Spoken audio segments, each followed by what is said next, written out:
Bad Asians follows this group of childhood best friends, Diana, Justin, Vivian, and Errol, and they graduate into the 2008 recession.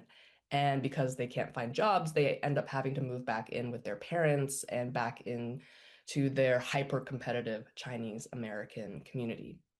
And it's at this low point in their lives when their former classmate and frenemy and kind of like the former golden child of their community, Grace Lee, moves back as well, having dropped out of Harvard Law School, which is like the biggest scandal this community could possibly face. And she drops out because she wants to become a filmmaker and follow her dreams. And she asks this group of friends to be a part of a documentary about the recession. And they end up agreeing because they have nothing else to do and they're sympathetic. The community is gossiping about her and they feel badly about that. But also, very honestly, they have quite a lot of schadenfreude. They want to have front row seats to this car wreck where they think this person is throwing away her life.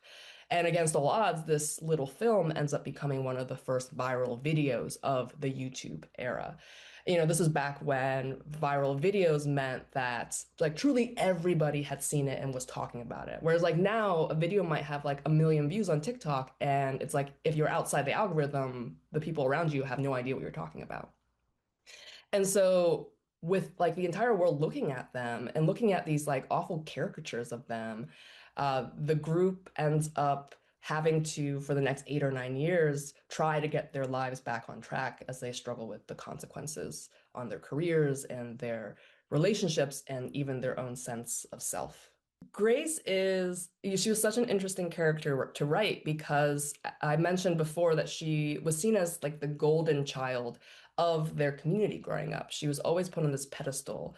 And there was like the character's parents would often say, like, why can't you be more like Grace? And I don't know if you had that person in your life growing up, but I definitely did. And it's tricky writing that kind of person because in some ways they're not a real person. They're like a projection. They are you know, like some other person that you can put all of your insecurities and envies and jealousies onto. But you don't actually know the real person behind it. So for a while, for most of the book, Grace Lee is simply a mirror to all of my characters and what they want the most and what they also fear the most. So for Diana, the de facto leader of this group, the kind of like mom of the friend group, who is very, very status obsessed, as are her parents, Grace Lee is somebody who is like represented by her ability to get into these institutions like Harvard. And for Diana, Grace is somebody who gave up this amazing chance to go to Harvard. And for Diana, all she wants now is to go to Harvard to prove that she is better than this person.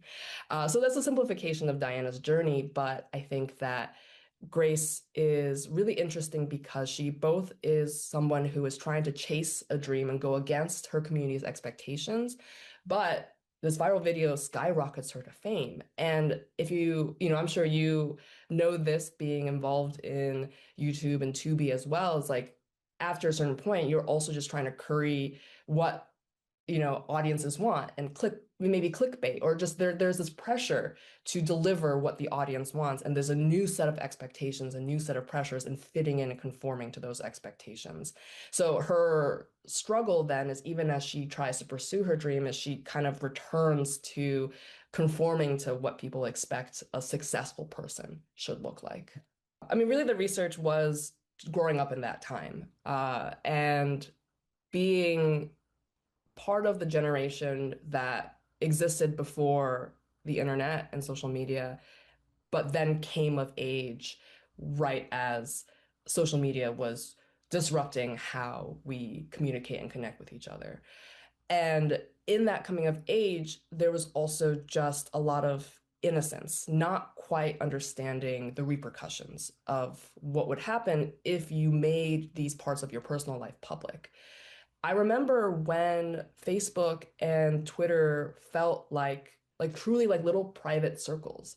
And the things that I would write in my status updates were things that were like just inside jokes with my friends. And it just had never occurred to me that all of this is publicly accessible. And it's been such an interesting thing to try and recreate that sense of unknowing and that ignorance. And to also communicate it to people now who might not remember that time and might judge the characters for being so innocent.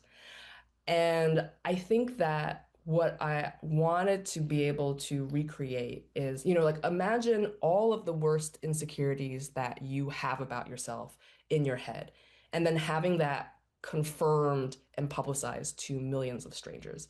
And I think like that gets at the horrors of what social media can do and why that type of exposure and bullying feels so much worse than one person on a bus calling you, saying your insecurities. It's now, everyone look, it feels like you already feel as a teenager that everyone is looking at you and thinking terrible things about you. Like, what if that feeling was confirmed? I am drawn towards ensemble casts. Like Number One Chinese Restaurant also has just so many characters in it, and that can be tricky because I want to be able to get to know each character equally. And kind of like, how you're not supposed to, and I don't think you do have favorite kids, you just have ones that maybe you click with more immediately or understand more or feel sorry for more. I think those elements were also part of getting to know each of these characters. So, what I will say is that Diana became my favorite person to write dialogue for. She's so straightforward and blunt, and she hurts people's feelings, but she's honest, and that was something that I really loved writing about her. Justin became my first favorite person to write about emotionally because he is very much like the phrase still waters run deep. On the surface, he's so stoic and simple seeming, but then there's so much going on. He is thinking about his, single mother and the struggle that she goes through. He is exploring his sexuality. He's always felt like an outsider. And so I just loved being able to dip into the complexity of his identity.